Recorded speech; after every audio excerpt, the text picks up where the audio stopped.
Alright, so when meat's no good for you, or you don't like it, or it's religious or whatever, but you love curry, let's try and make a curry. So these are the ingredients I've got. Alright, and I've already got a tikka masala style sauce there. So today all we're doing is giving you, replacing the chicken, giving you some cauliflower. So yeah, I'll show you how much ingredients we use. I've got the pan heating up and coconut oil is going to go in, and we'll go from there. So this is quite kind of wok style cooking, and you'll probably have to get yourself a few videos and whatnot first. It can get too hot. I haven't done much of it. Problem is here we don't have big wok burners like they do in the streets and in the restaurants. But yeah, we'll go to the next step. Smoked paprika. So we're going to go 2 tablespoons. A lot of the Indians would actually do Kashmiri chili powder, which I've got some of there. So I'm going to do one of that as well, but not that much. I know that this will be hot enough. So cumin seeds. I'm just making this dish for myself, probably to last me tonight and tomorrow lunch and tomorrow dinner. So just a pinch. It's quite pungent. Fennel seeds. They're quite pungent as well. I think they call it jeera, or that might be the cumin ones. Literally a load of crushed ginger and a load of crushed garlic. So that forms a garlic ginger paste. Unfortunately, these that we get here are a little bit watered down and whatnot. So if you really want to make it perfect, you crush or blend the ginger and garlic yourself. Black pepper, cracked. Literally a pinch of cardamom powder. Coriander powder. So this tandoori spice I get from Gilmore's, and I've found it even better than some from the Indian shops. Doesn't mean we're making tandoori, it's just the similar flavours like everything else I've put in, but a little bit more secretive, like it's actually come from somebody that knows what they're doing. Now I'm just going to make that into a paste. Take me a couple of minutes and then I'll get back to you. Alright, I forgot about salt, so that's getting quite pasty now, which means we're going to need, if we want to cover that's quite a lot of salt, but that's what we're aiming for in Indian cuisine. I'm going to get a can of tomatoes, blend it up to make tomato puree, and then mix it in that paste, and all of that's going to get coated in that. We'll fry the onions with some spices as well. Not much light or tidiness over here, but let's see if we can get that going.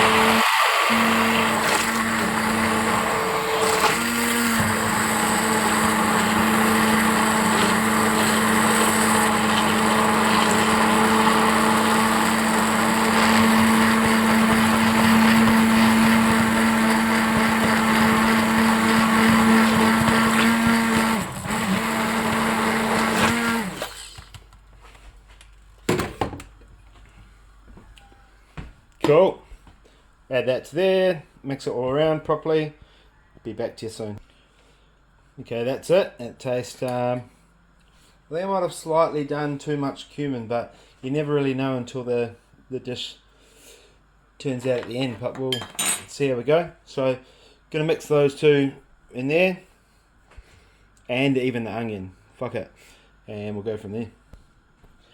And you can do big bits, small bits, or whatever, but I like to have them, around that size. There's some smaller, some bigger. So at the end result, you'll just get crunchier or less crunchier. So yeah, just a tip as well, when you're, you know how you get like garam masala,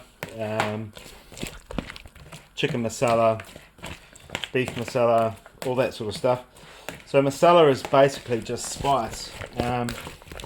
So watching what goes on in Indian street food and stuff like that is that liquid that I just put in there is called a masala. So it's a spice mix.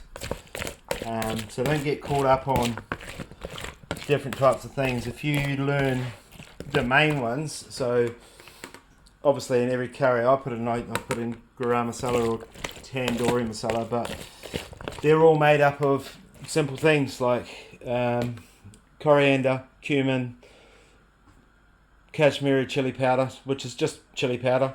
It's a little bit mild. Garlic, ginger, fenugreek, which is kasuri methi. No, I might have got that wrong, but anyway, just all of that stuff that I put in the start of the video is what the Indians use to make their spices, because it's what's readily available to them, unlike here. Now, make no mistake, Indian food is not super healthy. So there's a ladle and a half of coconut oil there. Basically deep frying these cauliflower. You should probably use more, but I'm trying to be conservative, financially wise and health wise. So we'll see how we go. We're going to cook that down. Parts of it are going to crisp up. Hopefully the cauliflower holds its flavour. And then we're going to put it into that tikka masala sauce, which has got all the coconut and stuff like that in it. Or you can just eat the cauliflower on its own. I actually forgot one thing too. They always put in a little bit of sugar. So I'm going to use some sweet chili quickly. And that caramelizes the outside. And the problem here is I've only got a normal stovetop, right? So no matter how hot that gets, all of that is going to cool that down. And it's not going to be the same as like street food where they do the, you know, the woks and stuff like that. So we'll do a couple just for demonstration.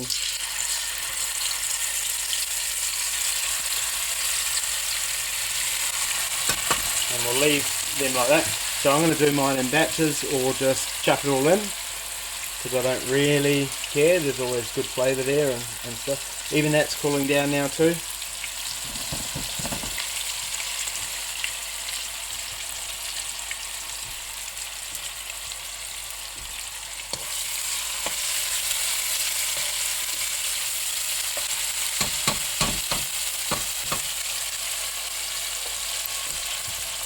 The coconut oil is quite good for not burning. It takes really high heat, like 350, 400 degrees. But yeah, so that's cooling down too quick for me. A wok burner will be the next on the agenda. Sweet. So they're all in there now and they're bubbling away. But when you see on TV with the woks, this is not a wok.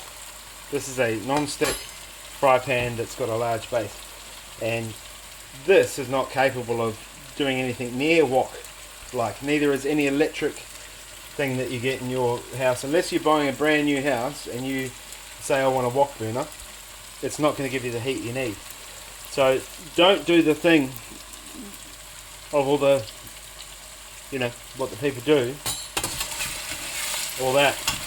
Give it a while to get up to temp and actually to brown that side before you flip it over. When it's halfway, put some kasuri methi. So it's quite good actually. The cauliflower's not cooked, but we can see little pieces of the spice mix or the masala on the sides there are starting to caramelise, which means we're starting to get rid of the moisture in the pan. So the tomatoes evaporating, which is really good. That's why I suppose if you're using this, tomato paste might be a better idea. But in saying that, the tomato paste would cook off too quickly. And then you're getting no cookness at all into the cauliflower.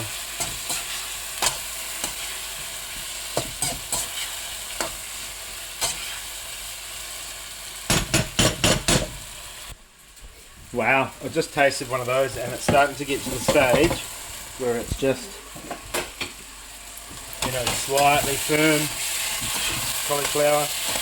Absolutely powerful flavour wise. So what I'm going to do is heat up this tikka masala mix. So this has got butter, cream, it's got butter, cream, and all of the above spices. And it used to have chicken in it yesterday, but you know, I like to make a lot of sauces. I'm going to get a ladle and take that out and speak to you soon. Not a ladle, a spatula. Alright, so this one's cooking away. That masala is starting to really reduce and bring a beautiful flavour.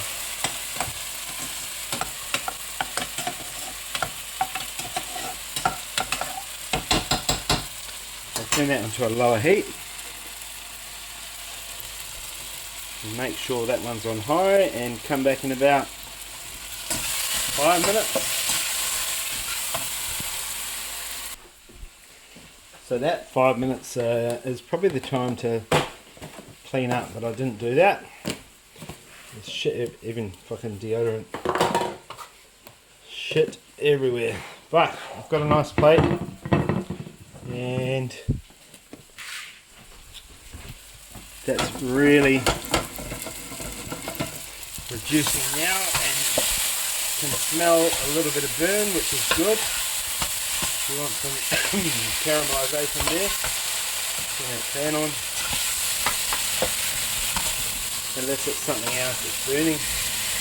Could be my head. I know, never use metal on non-stick, but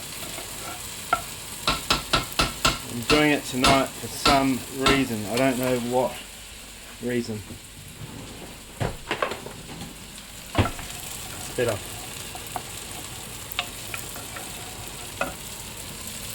These ones are like $17 at Woolworths, so I don't really mind.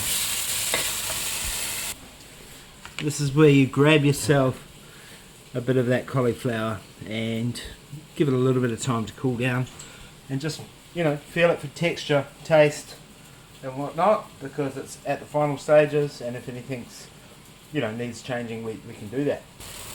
And it's reduced that much now that we can do the flipper. Just keep working it. And we'll try this piece. Oh my god. Wow.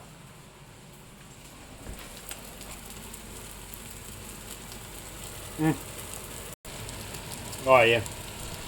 Cauliflower's one of the easiest things to grow, and it's completely underrated as a food here.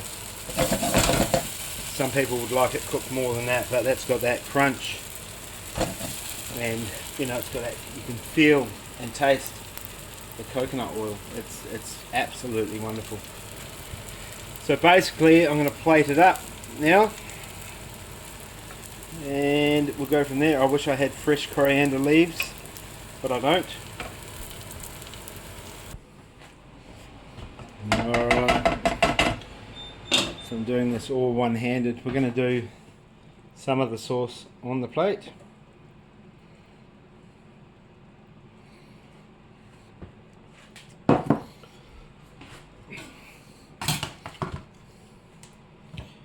Cauliflower.